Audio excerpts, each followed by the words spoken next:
te permitir tomar melhores tomadas de decisão em relação aos investimentos.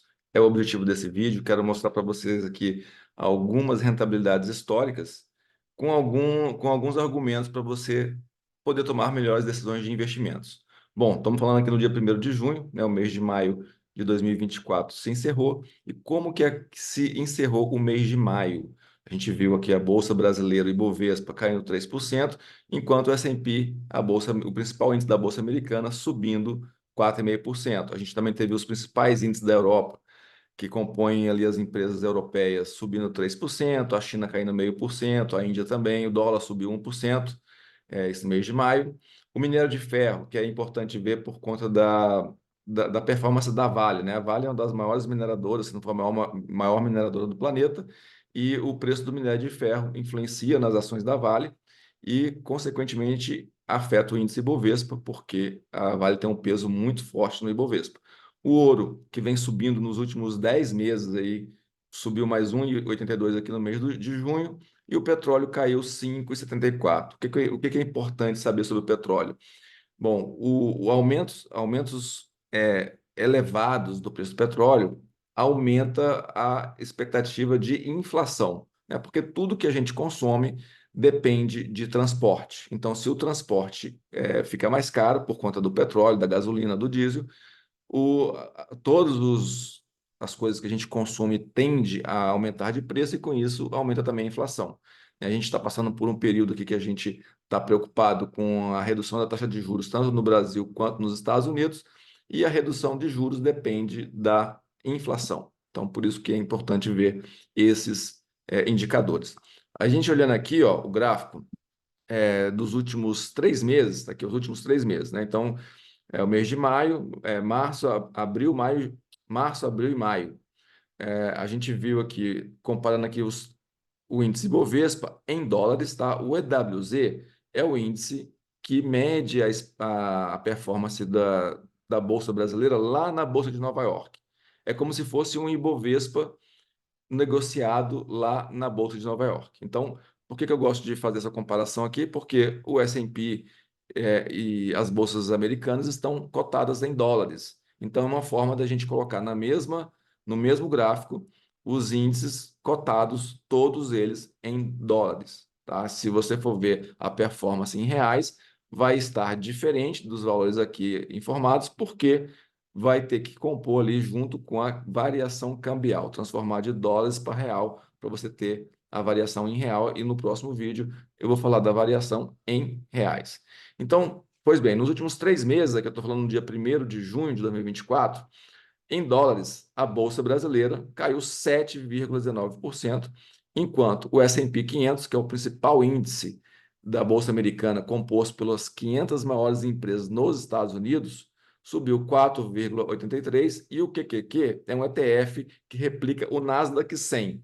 O Nasdaq 100 é um outro índice dos Estados Unidos composto pelas 100 maiores empresas de tecnologia cotadas no mercado americano. Então, a gente vai ter aqui Google, Facebook, Tesla, Nvidia, Microsoft, Amazon e assim vai. Todas as empresas aqui também estão dentro do S&P 500, porém com uma proporção menor, porque no S&P 500, além das empresas de tecnologia, tem também todas as outras empresas que compõem o índice americano. Lembrando que nos Estados Unidos a gente tem mais de 25 mil empresas listada na bolsa, e o S&P 500, né, seleciona aqui as 500 maiores, tá? Então foi só uma introduçãozinha para vocês saberem um pouco do que a gente está falando aqui. Então essa foi a composição do índice da rentabilidade nos últimos 3 meses. Vamos mudar agora para este ano de 2024, de janeiro até maio de 2024. Então veja que a distância está aumentando, né, dos indicadores dos índices americanos para o brasileiro. Então, a Bolsa Brasileira em dólares caiu 9,5% no período, né? Então, lembrando que no começo do ano o dólar estava perto de 4,90, 4,95, agora já bateu 5,20. Está mais ou menos perto dos 5,10, 5,15 agora. Então, aqui já está incluído essa variação também, né, por conta do dólar, né? Então, a gente vê que a Bolsa Brasileira aqui em dólares caiu praticamente 10% esse ano, enquanto a gente vê o S&P 500 subindo 11% e o Nasdaq subindo 10,70, quase 11% também. Agora vamos dar uma olhada aqui nos últimos 12 meses. Está lá de maio de 2023 até aqui, junho de 2023 até maio de 2024. Então, a gente teve várias oscilações aqui no meio do período, né? Mas a gente tem aqui nos últimos 12 meses a Bolsa Brasileira subindo 12%, enquanto o S&P 500 subiu 27%, 28% e o Nasdaq 30%. Né? Então, vamos passar agora para 5 anos.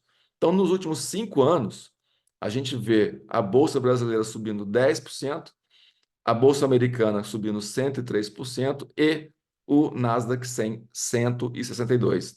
Olha, essa grande queda que teve aqui, ó, em 2020 foi lá na pandemia, né, no Covid. Então veja que a Bolsa Brasileira ela caiu bem mais do que as outras bolsas, do que a Nasdaq, do que o S&P, e passaram-se vários anos aí, ó, 4 anos, e ela não conseguiu ainda recuperar o valor anterior ao que estava na bolsa, enquanto que o Nasdaq e o S&P caíram, né, caíram bastante durante a pandemia, mas recuperaram rapidamente, estão aqui nas suas máximas históricas. Isso por quê? Por que isso acontece? Porque nos Estados Unidos a gente tem as maiores empresas, as empresas que dominam as tecnologias, e essas empresas têm lucrado, e por o exemplo da NVIDIA, né, que tem fabricado chips para máquinas que vai gerar inteligência artificial. Então, as maiores empresas que geram as soluções que a humanidade está precisando estão nos Estados Unidos. Então, acaba que no Brasil a gente tem só que os grandes bancos, a, a Petrobras, a Vale, né? A gente não tem grandes empresas de tecnologia que dominam os mercados. Então, por isso também, além do país passar por um momento econômico muito ruim, com perspectivas péssimas, a gente está vendo a Bolsa Americana, as bolsas americanas subirem, a Bolsa Europeia e a Bolsa Brasileira ficar para trás, e no longo prazo a Bolsa praticamente não sobe. Então vamos fazer aqui a última olhada aqui, ó, no gráfico de 10 anos. Então veja que o tanto que os papéis aqui, os índices se separam, né, até porque a Nasdaq tem uma performance muito maior. Justamente porque são as 100 maiores empresas de tecnologia que dominam os mercados globais. Essa dominância, né, faz com que as empresas cresçam. Você vê que nos últimos 10 anos, as empresas que mais cresceram no mundo, Apple, Google, Facebook, Tesla, Amazon, Microsoft, Nvidia. Então, essas empresas estão aqui no S&P, no Nasdaq 100, que é representado pelo QQQ. Depois a gente tem aqui o S&P 500, né, com as 500 maiores empresas, que aqui vai todos os setores da economia americana, petróleo, mineração, bancos, né, mas o principal é a tecnologia. E a gente vê aqui, ó, o índice brasileiro, nos últimos 10 anos, subiu apenas 5% em dólares. E aí eu quero te perguntar o seguinte: o que que você acha que a Bolsa Brasileira vai virar, ou seria melhor você manter as suas aplicações e fazer mais aplicações na Bolsa Americana? Você acha que vai ter uma virada ou você acha que essa tendência vai continuar? Deixa aqui o seu comentário. Siga aqui o canal Mentor compartilhe esse vídeo, deixa o seu like para ajudar o canal a crescer e eu vou te dar mais informações de como investir e cuidar melhor do seu dinheiro. Um forte abraço e até um próximo vídeo.